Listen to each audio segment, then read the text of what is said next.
É a somatização do medo de mudança, sabia disso?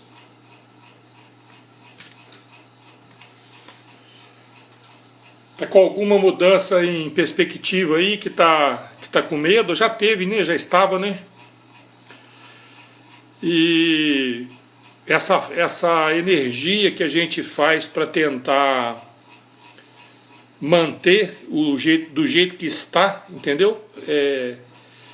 Então ela solidifica no cálculo renal, entendeu? Os cálculos são essa solidificação.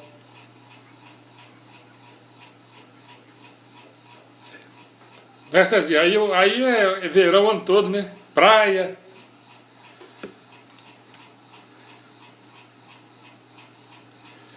Bom, então vamos lá. Vamos começar o assunto que a gente quer desenvolver hoje. Oi, Souza, boa noite, tudo bem? Seja bem-vinda.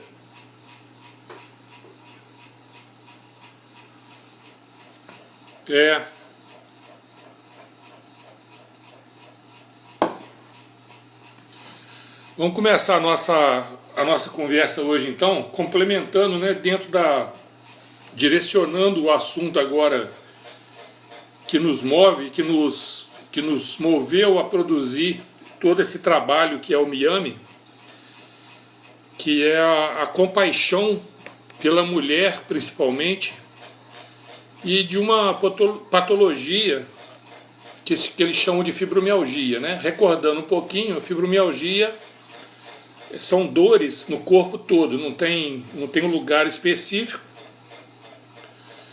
e vai chegando num grau de ser incapacitante, né?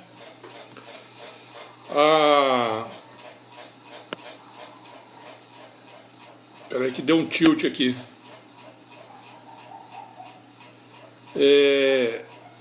Então, a gente viu na live passada que o principal gatilho que a gente encontra, que somatiza na fibromialgia, são eventos de perda. Ei, Lúcia, tudo bom? Boa noite. Tudo jóia?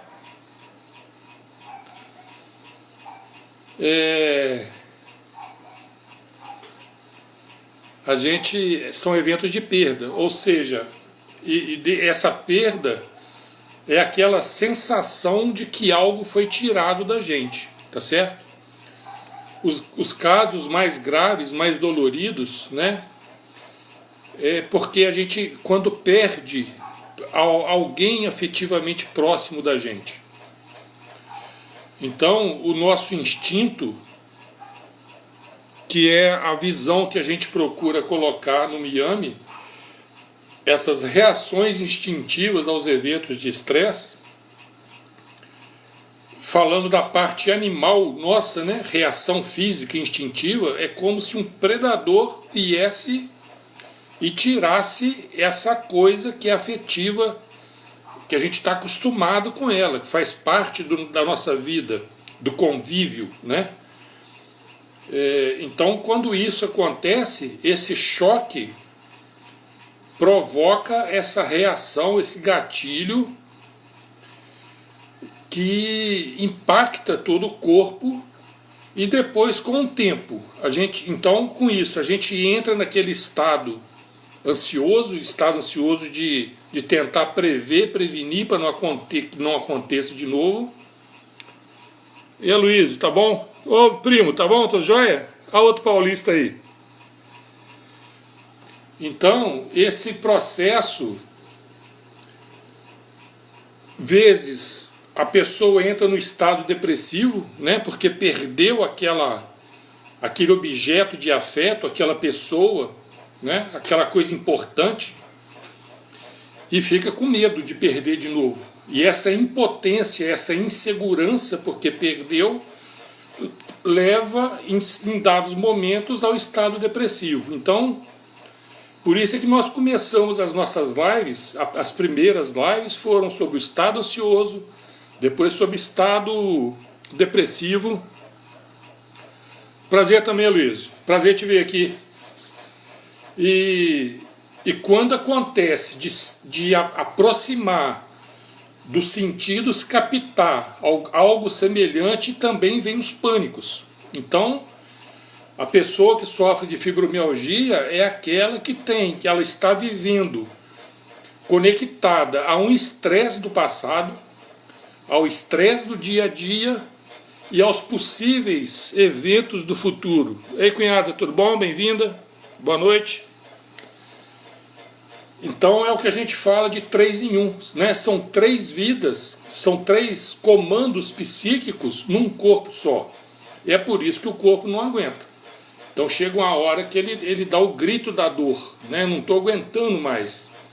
Que é o caso Então vem esse diagnóstico que, clinicamente falando, a pessoa vai no médico, não encontra, o médico faz exame para lá e para cá, e por eliminação tá com dor, mas não é isso, não é aquilo, não tem essa, eles chamam lá aquela relação, né? Não está naquela relação das doenças, então deram esse nome de fibromialgia, dores, né, nas fibras do corpo. E hoje eu queria falar com vocês sobre um assunto que é super comum também. E aí, no caso, não é só na fibromialgia, mas é também nas doenças que são chamadas doenças autoimunes. As doenças autoimunes é quando o próprio corpo começa a reagir contra as células do próprio corpo. Então é como se o corpo perdesse essa capacidade instintiva, né, de sobrevivência e de saúde e começasse a atacar o próprio organismo. Então, a gente vai tentar mostrar para vocês que tanto quanto na fibromialgia, o evento de perda, a perda em si, é uma ilusão, né? Nós explicamos na live passada o porquê consideramos a perda uma ilusão. Nós vamos tentar mostrar para vocês que a culpa é agravante, porque a culpa também é uma ilusão. A culpa é um processo que é implantado na gente. E a culpa faz com que, além do sofrimento da perda em si, ela agrava esse sofrimento, porque a mulher, eu vou usar a mulher porque é o mais comum no caso da fibromialgia, tá? Mas não quer dizer que o homem está fora desse processo, não, tá bom? Mas como a gente direciona mais para a mulher, porque a mais 90% dos diagnósticos é de mulheres, e o fator feminino de gestação, de ser gestadora, também no plano mental, faz essa somatização ser mais densa, né? Mais forte, tá certo? Então a gente vai referir mais à mulher, tá bom?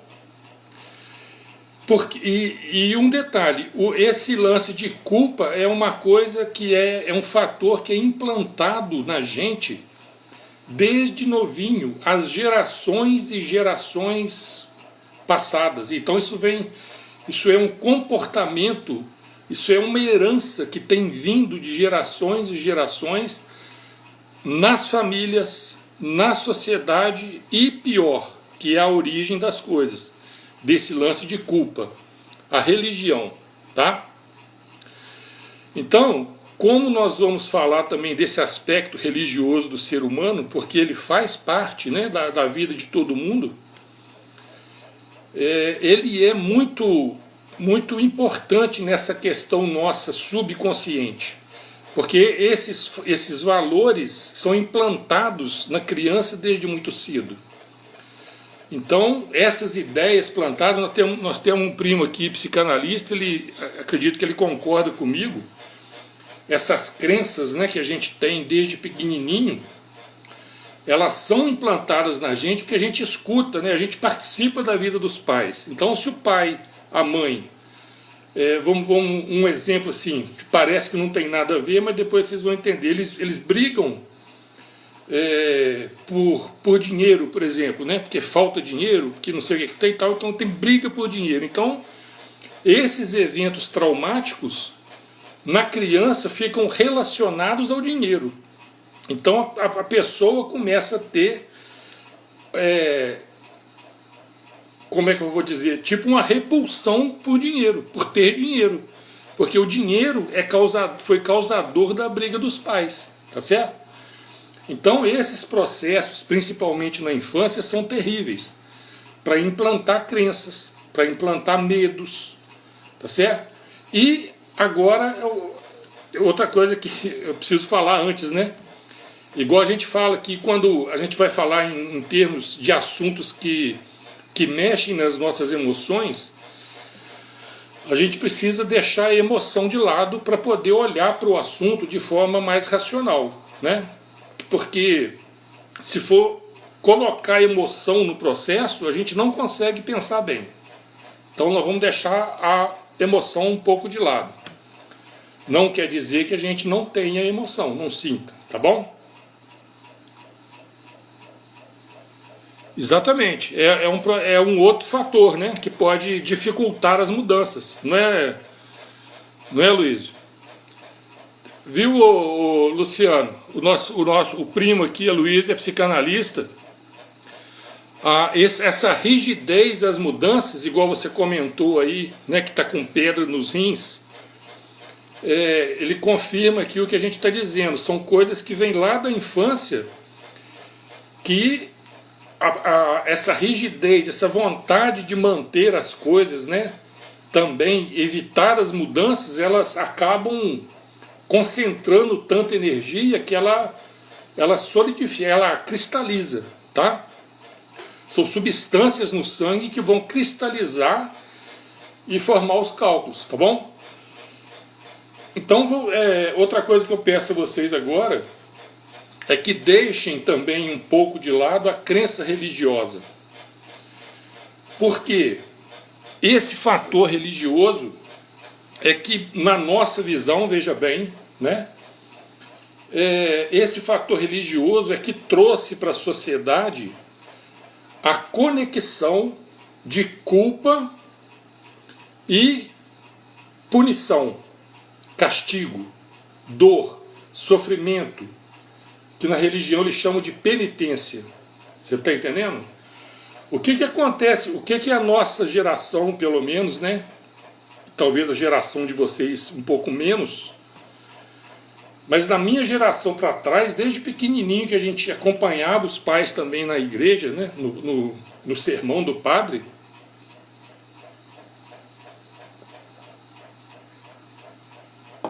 a gente, depois da missa, né? A gente ia lá, a gente era obrigado, você tinha que confessar os pecados, entre aspas, né, para o padre.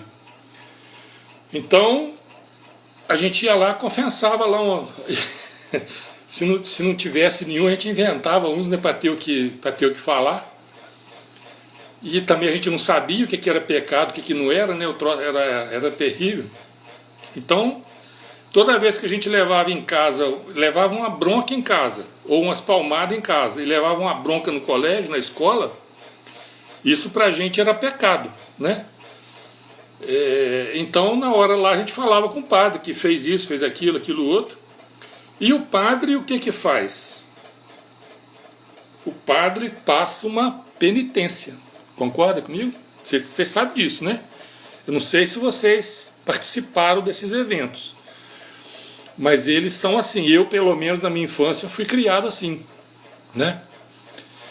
Então, o que é uma penitência, no final das contas? O que grava, assim como o nosso primo aí falou, da questão da criança, o que o subconsciente da criança guarda?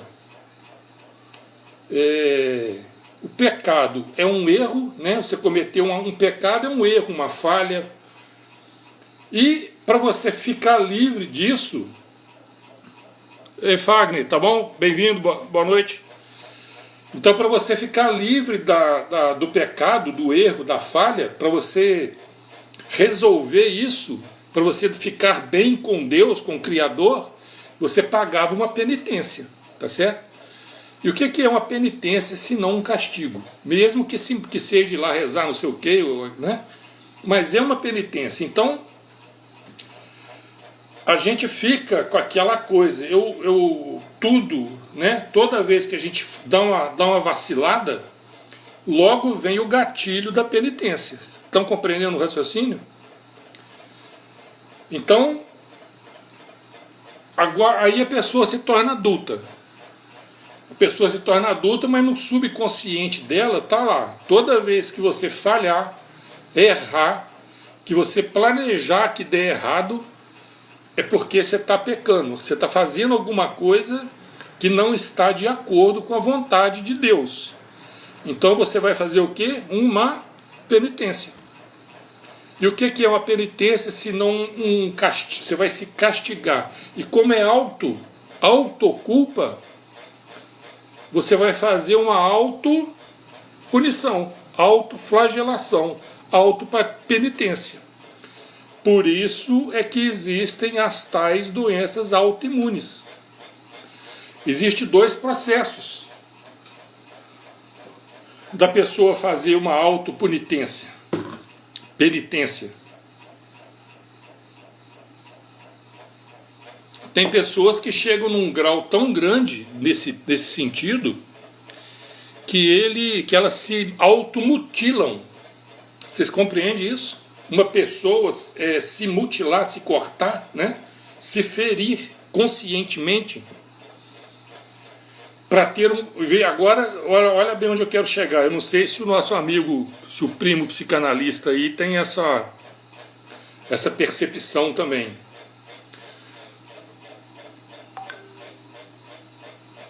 Exatamente, primo, é isso que a gente está dizendo, a autopunição. Porque teve uma autoculpa, né? Falhou, tem um auto-julgamento, uma autoculpa. Pelo sentimento de culpa, exatamente. E é isso que eu estou querendo dizer, que isso é implantado desde cedo na gente, né? Então, aí, mas pode acontecer da pessoa não fazer isso conscientemente, porque também ela sabe que é errado, ela entende, né, que é errado. Então ela vai fazer isso de forma subconsciente. Essa ordem de autopunição é que vai interferir nas células do organismo dela, e as células, o instinto da célula tem o DNA preparado, programado para fazer ela mesma como célula, né, como indivíduo, o órgão a que ela pertence e o corpo que junta tudo. O instinto é para fazer a célula, o órgão funcionar bem, ou seja, manter a célula viva e saudável. E isso é a função do instinto de todo ser vivo, não importa qual ser. O instinto dele, até do vírus, né? Que nós já falamos aqui numa live passada também. Como que o vírus faz para sobreviver, para reproduzir, né? Para continuar a espécie dele. Então a célula do corpo tem esse processo também. Ei, Nara, boa noite. Então, e esse comando subconsciente, que a gente fala que é subconsciente, mas não é questão, é ordem, é um comando. É a célula, então, para cumprir essa ordem da psique, começa a trabalhar de forma invertida. Então, ao invés dela trabalhar pró-vida, ela trabalha contra a vida celular, contra a vida do órgão. E aí acontecem esses problemas todos das autoimunes, tá? Agora uma pergunta, uma colocação que eu quero fazer para vocês.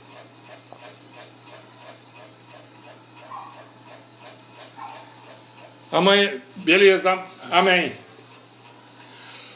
Vocês sabem por que a automutilação alivia o sentimento de culpa? Vocês têm uma noção do porquê? Não, né? É complicado, não é? Parece complicado, não parece? Mas eu vou dizer por quê. o instinto da pessoa coloca, precisaria imaginar como se o instinto fosse um subprograma, né? Um subprograma dentro do programa da psique da pessoa.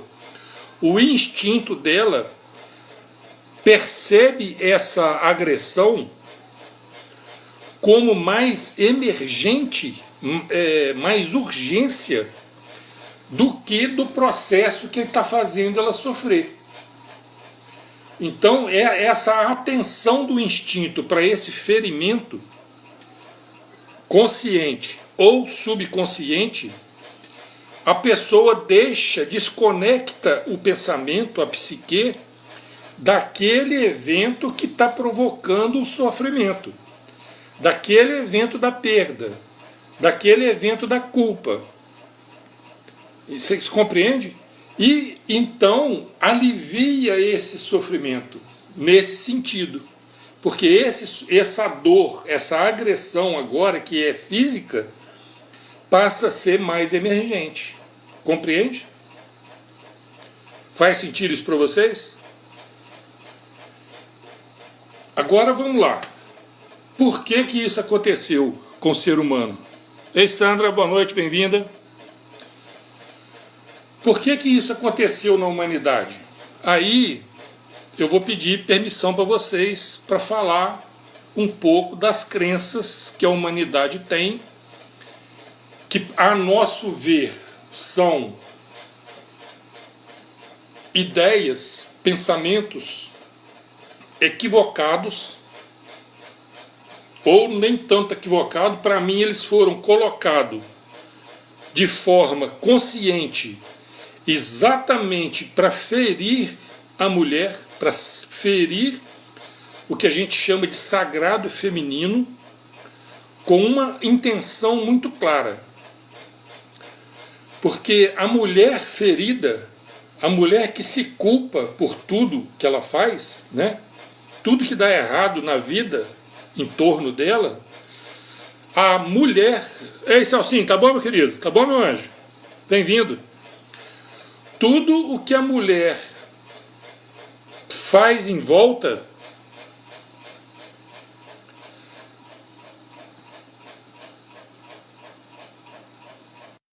vamos ver o irmãozinho Celso.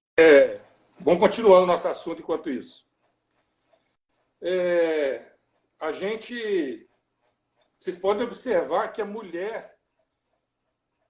Houve um rompimento com o parceiro em casa. É a mulher que não soube conduzir o casamento. O filho faz merda na rua. É a mãe que não soube educar, que não está sabendo educar. Novamente, culpa a mulher. Então, esse nosso processo da nossa sociedade, culpar a mulher por tudo que dá errado, vem lá do começo daquela historinha, vou falar historinha com E, tá? Historinha do Adão e Eva. E eu vou explicar a vocês por quê. Então, voltando um pouquinho, a mulher ferida, o sagrado feminino ferido, vai fazer com que o ventre da mulher também seja ferido. E o feto, que participa do mesmo sangue da mulher, em termos bioquímicos, né? A composição química do sangue da mãe é a mesma composição química do sangue do feto, tá certo?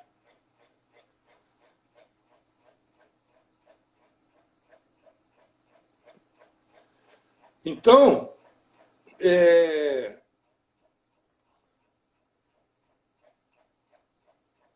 imagina a mãe que durante a gestação passa por eventos de estresse constante. Como é que é a bioquímica do sangue dela? Quais são os 3 hormônios que a gente fala aqui que estão sempre presentes, né, no organismo nos eventos de estresse? Adrenalina, cortisol e glicose, que é um carboidrato. Esses são os básicos. E claro que tem vários outros, né? Mas esses são básicos. Então, se a mulher... E outro detalhe, que nós já explicamos aqui também em outras lives. Essa composição, essa mistura dos hormônios, de qual tipo de hormônio e em que quantidade, elas têm uma formulação que exprime o estresse que o indivíduo está vivendo. Estão entendendo isso? Cada tipo de evento que eu vivo, que eu interpreto, que o meu instinto reage. Por que meu instinto reage? Porque produz aqueles hormônios. Vocês estão entendendo? E para cada interpretação dessa, há uma composição química, bioquímica no sangue, para a reação adequada. Então, esse processo que acontece com a mãe gestante, essas informações também serão, também vão interferir na formação como experiência do feto também. Vocês estão entendendo isso? Então, às vezes, a criança novinha começa a ter fobias, por exemplo, e não se tem noção do porquê ter fobia. Mas a gente analisando, né, na terapia que a gente faz isso, a gente vai analisando as coisas. Quando não encontra o gatilho na vida da pessoa, na juventude, adolescência, infância, a gente vai regredindo. Aí a gente vai perguntar para a mãe, como é que foi a gestação dessa pessoa, dessa menina? Pode ter certeza que a maior parte do caso você vai encontrar aí crianças, né, que muito cedinho tem questões de rejeição, questão de abandono, tá bom? Vocês entenderam então o processo? O sistema, quando o sistema feriu o sagrado feminino, ela feriu o ventre feminino. E um ventre ferido só pode gerar fruto ferido. Então, gerações após gerações, esse processo vem se repetindo, repetindo, repetindo. Estão me entendendo? Então, agora eu quero explicar para vocês, segundo a nossa interpretação, não aceite isso como verdade absoluta, claro, né? Mas reflita sobre isso, sobre o que a gente está colocando para você, tá bom? É assim como o que você ouvir de outras pessoas, né? A gente precisa parar de acreditar, da gente escutar uma pessoa porque é pastor, porque é padre, porque é médico, porque é psicólogo, porque é psicanalista. O que o cara fala, não é que o que eu falo não é verdade absoluta, né? É a nossa interpretação, é como nós entendemos as coisas, o que a gente se propôs a estudar, a ver como é que é. Vocês estão entendendo isso? E o caso que eu quero contar para vocês, que é a historinha do Adão e Eva, nada mais é do que uma interpretação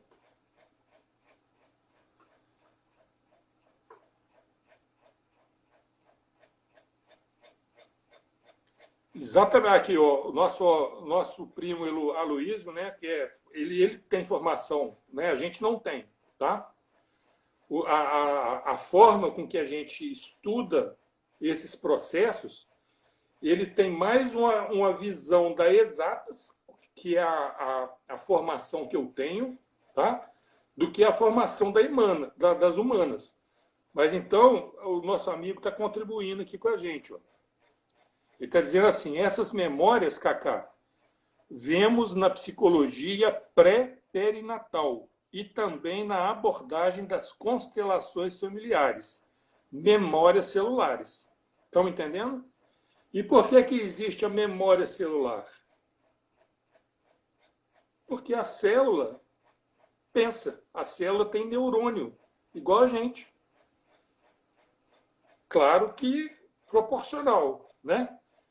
Mas isso é formado Exatamente como a nossa memória também é instintiva, ela existe a memória instintiva. No DNA, há uma mudança no DNA. Obrigado, primo. Muito, muito importante sua colocação para a gente aqui, tá? Porque ajuda no aval, né? Então, voltando para o nosso assunto lá da historinha da Eva. Essa história contada lá, ela é uma percepção de alguém. Alguém entendeu daquela forma. Talvez alguém tenha vivido fenômenos, né? E ao interpretar esse fenômeno, escreveu daquela forma. Mas é isso que aquilo é. É uma interpretação de um indivíduo, de uma pessoa, ou um grupo de pessoas, né? Então, agora eu quero explicar os detalhes de por que essa historinha ela não tem sentido, ela não corresponde com a realidade. Lá está dizendo o seguinte, que o Criador, ou como chama lá Deus, né? Eu já não gosto de usar o termo Deus, porque existe a polaridade, né? O princípio feminino, masculino e feminino. Então teria que ser Deus, deusa, né? Porque tem que ter as duas coisas para haver uma terceira. Então, mas lá está dizendo assim, que Deus criou, né, o céu, a terra, fez em partes, o que para mim, para o Criador, isso já não faz sentido. Fala também que ele descansou no sétimo dia. Isso para mim também não faz sentido. Tá certo? Mas, vamos lá, criou o chamado paraíso, criou o homem, o Adão, aí começa a má intenção de quem criou essa história. Da costela de Adão, criou a mulher. Para quê? Por quê dessa forma? Para ser submissa. Estão entendendo? Já começa aí. Mas tudo bem.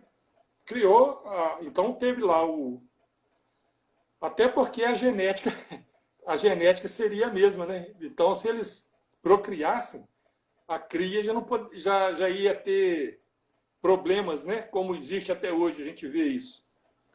Mas vamos continuar a historinha. Então, Adão tirou a costela, criou Eva. Eles estão lá vivendo no paraíso. Aí me coloca lá uma árvore que produz um fruto que não pode ser comido. Coloca uma serpente que vai tentar quem? Vai tentar o Adão? Não, vai tentar a Eva. Para que ela coma do fruto que não pode ser comido. Aí a Eva cai na conversa da serpente, aborrece Deus, Deus expulsa os dois do paraíso. Estão entendendo? De quem é a culpa?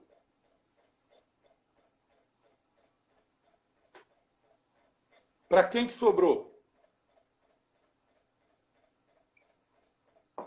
E aí, lá veio o castigo da humanidade.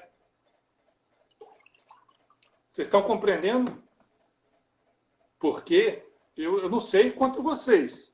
Para mim, isso tem segundas intenções.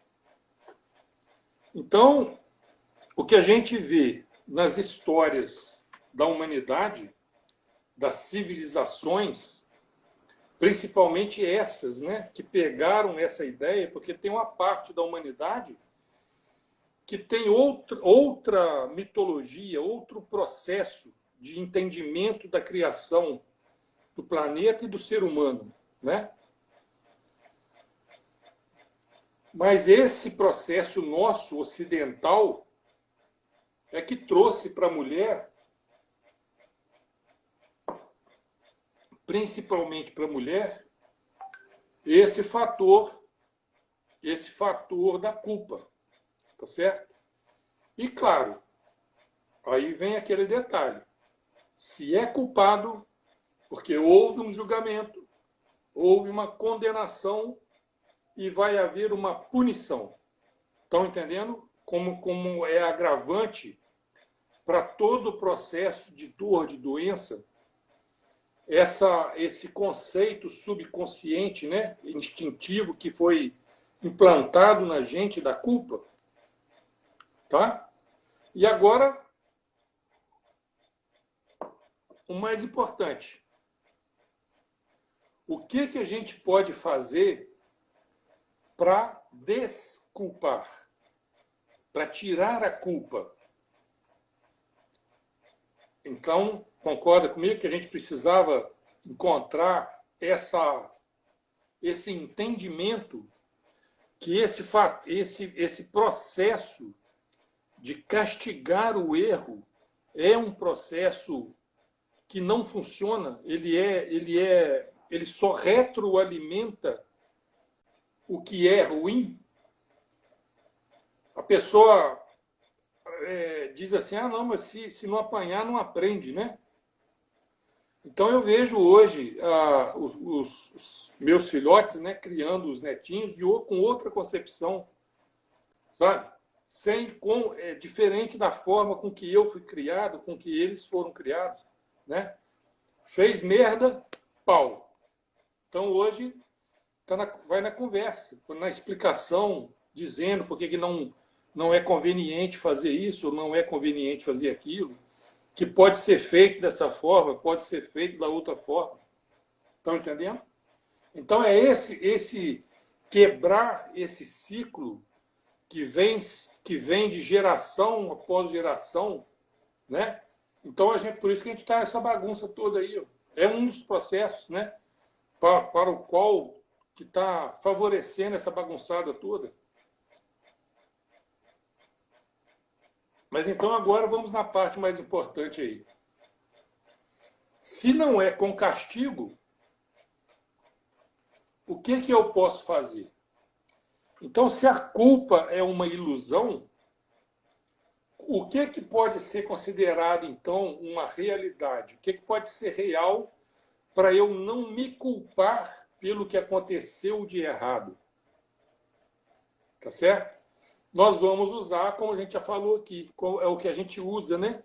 Os ensinamentos não só de Jesus, mas de outros pensadores da antiguidade, que eles vêm nos mostrar o que a gente pode fazer para poder mudar esse processo. Né? Na física quântica tem a experiência da dupla fenda. Nessa experiência de laboratório, toda vez que o cientista, que o processo entra em observação, o resultado altera conforme é feita essa observação. Isso é um processo, é uma experiência de laboratório. Então você pode anotar aí, chama experiência da dupla fenda. Não tem nada de filosofia, nem de história, sabe? Não tem nada de laboratório. Quem gosta de usar a expressão, né, cientificamente provado, então vai lá ver essa experiência, que vai ser cientificamente provado o Mateus 6, 21, 22, 23. Os olhos são a candeia do corpo. Se teu olho é bom, teu corpo terá luz. Se teu olho é mau, teu corpo terá trevas. O que é olho bom? É a observação. A forma de observar o evento. Tá certo? E nós incluímos aí que o pensamento também é uma forma de observar. Uma forma de experimentar, de experienciar o que está acontecendo. Ou o que aconteceu. Porque durante o processo, quando ele acontece, ele é instintivo. Isso acontece em milissegundos, a reação, a bioquímica do corpo. É instintiva. Prestem bem atenção nisso. Passou o evento. Aí vem uma semana, um mês, 2 meses, um ano, 2, 5, 10, 15, 20. A forma com que eu olho para esse evento é que vai me fazer sofrer. por não entender o que aconteceu, por não aceitar o que aconteceu. Compreendem isso? Essa é a ilusão, a perda é a ilusão, porque eu não tenho posse de nada, então eu não posso perder. E eu também não posso ter culpa de nada, porque a minha reação é instintiva, o instinto me fez funcionar daquela forma. Aquela forma que eu reagi, que eu fiz, que eu agi, que eu atuei, foi a melhor forma que eu pude fazer naquele dia, naquele momento, naquela hora, com o que eu sabia, com as ferramentas que eu tinha, com o poder que eu tinha. Quando é na infância, então, adolescência, é menos ainda, né? Menos poder, menos capacidade, menos entendimento. Então, mais instintiva é a reação. Roniel, boa noite, bem-vinda. Vocês estão entendendo isso? Agora, eu não posso ficar com 5, 10, 15 anos na frente, olhando para esse evento com a mesma impotência, incapacidade, insegurança. É isso que me faz sofrer. Vocês estão entendendo agora? Porque eu começo a me julgar. Eu começo a julgar o que aconteceu lá atrás, quando eu não tinha experiência, não sabia, com a experiência e conhecimento que eu tenho hoje. Vocês estão entendendo de onde vem a culpa? A culpa vem do julgamento. Qual o julgamento? Ei, Deise, tudo bom? Boa noite, bem-vinda. Vocês estão compreendendo isso? Viu, Deise? Bom que chegou ao assunto que a gente estava conversando ontem do julgamento, né? Julgar e culpar.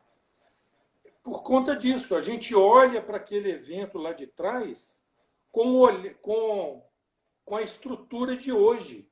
Então, é claro que eu provavelmente vou pensar que eu cometi um erro, um pecado lá atrás. Estão me entendendo?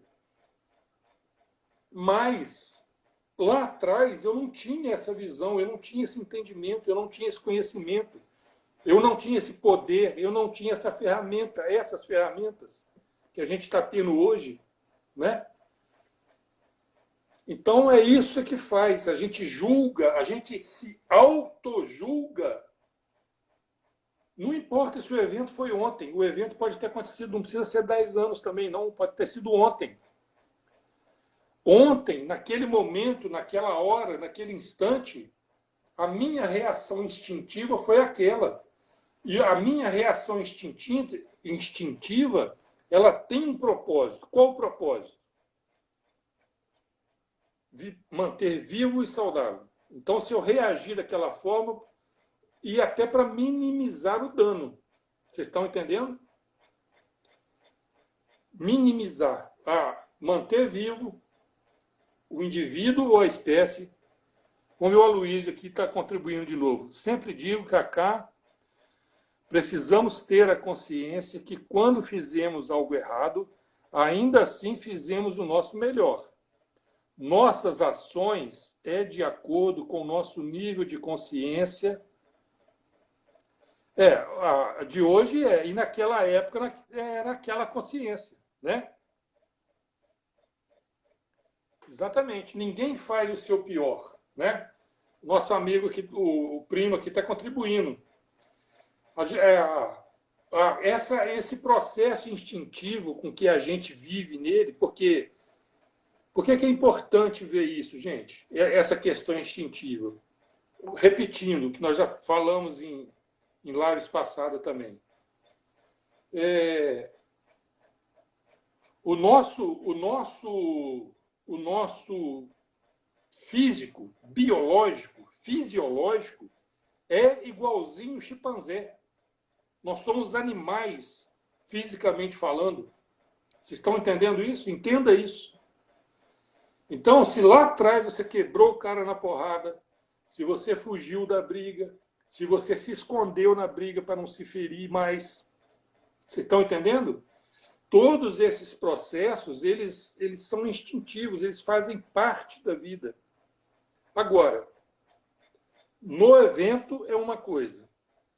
Pós-evento é que nós podemos usar uma habilidade que foi acrescentada ao chimpanzé, que é a capacidade de pensar, de desenvolver o pensamento. Então, se eu continuar experimentando aquele evento que aconteceu lá atrás, mesmo que foi ontem, da mesma forma que eu reagi instintivamente naquele momento, eu não estou fazendo papel de ser humano. Eu estou fazendo papel de chimpanzé, que pensa mais um pouquinho. E não é o objetivo da humanidade não é esse. O objetivo da humanidade é experimentar a criação como ela é, como ela acontece. Ei, Gabi, a outra sobrinha aí, tá bom, querida? Boa noite, bem-vinda. Vocês estão compreendendo o processo? Ah, você vai falar assim, não, mas lá atrás foi muito triste. Sim. Né? Como eu falei, a gente é emotivo. Quem que não vai passar por tristeza, por eventos de tristeza, quando a gente perde alguém? Exatamente, o primo.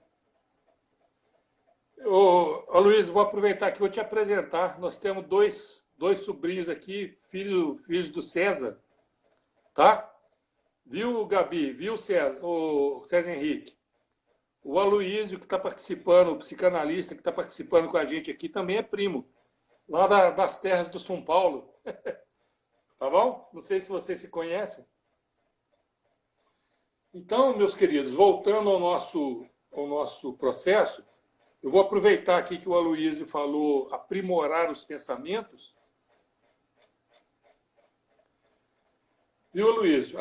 Aqui também a gente trabalha com a tese de que o pensamento é um sentido, seria um sexto sentido.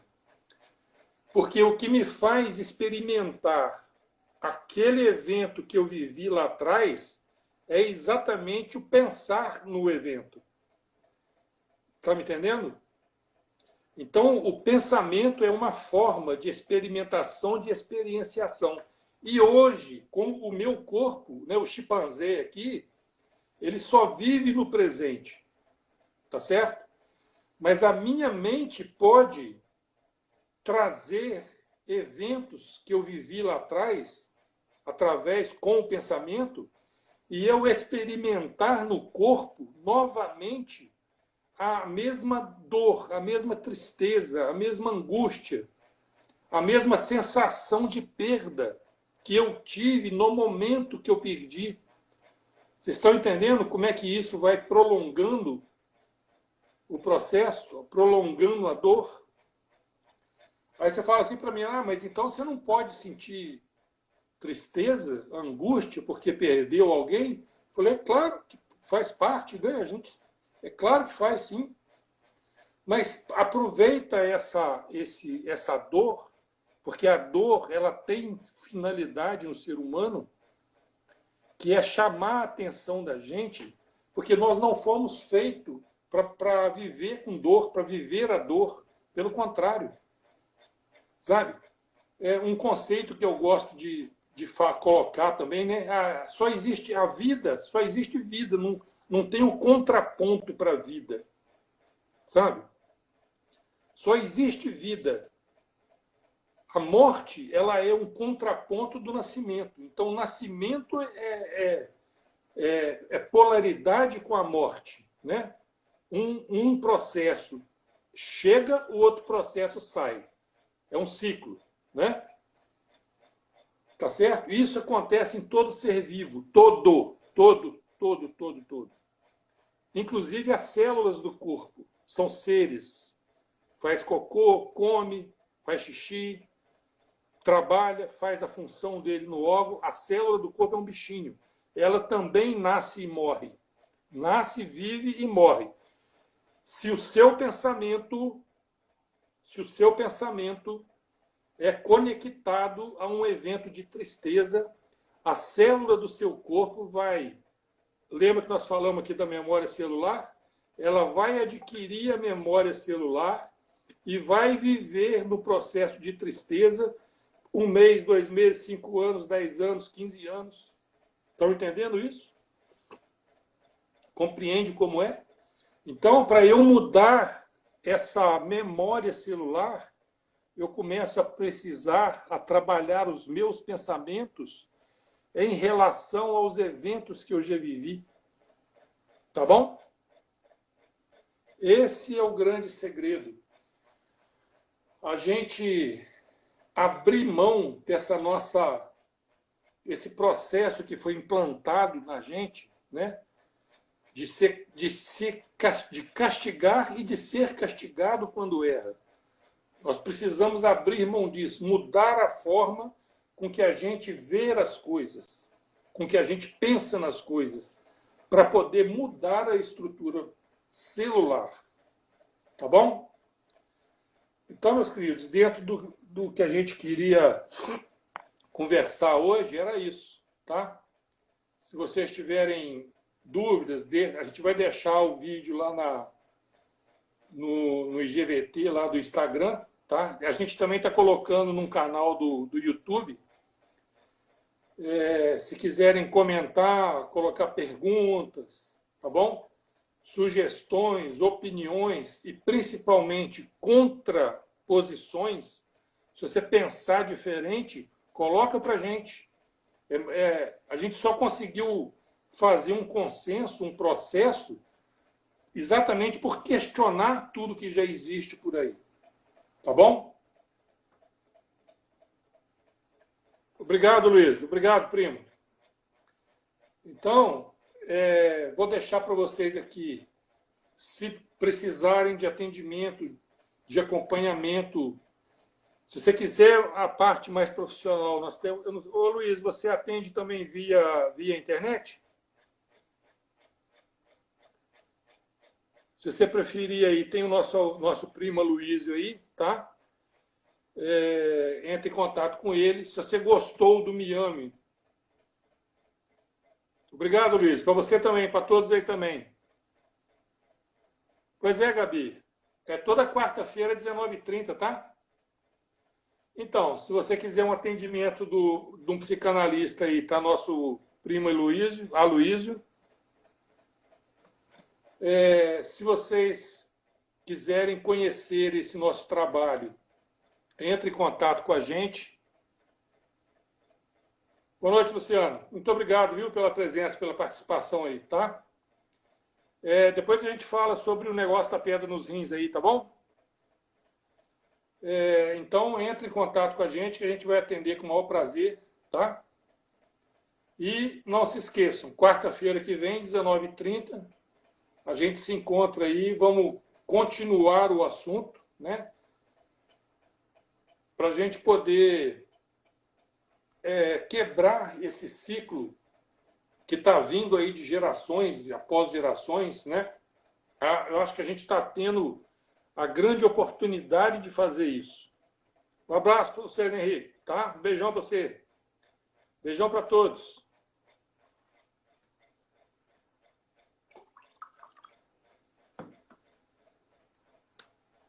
Um abraço. Obrigado também, Reniel, pela presença aí, tá? Depois você assiste com calma. Se tiver alguma dúvida, coloca pra gente aí nos comentários, tá bom? E vamos clicar aí no coraçãozinho para dar um tchan. Tá bom, Deise? Obrigado, um beijo para você também, tá?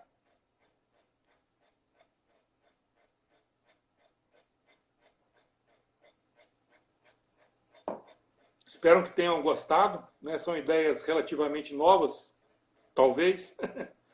Tá bom?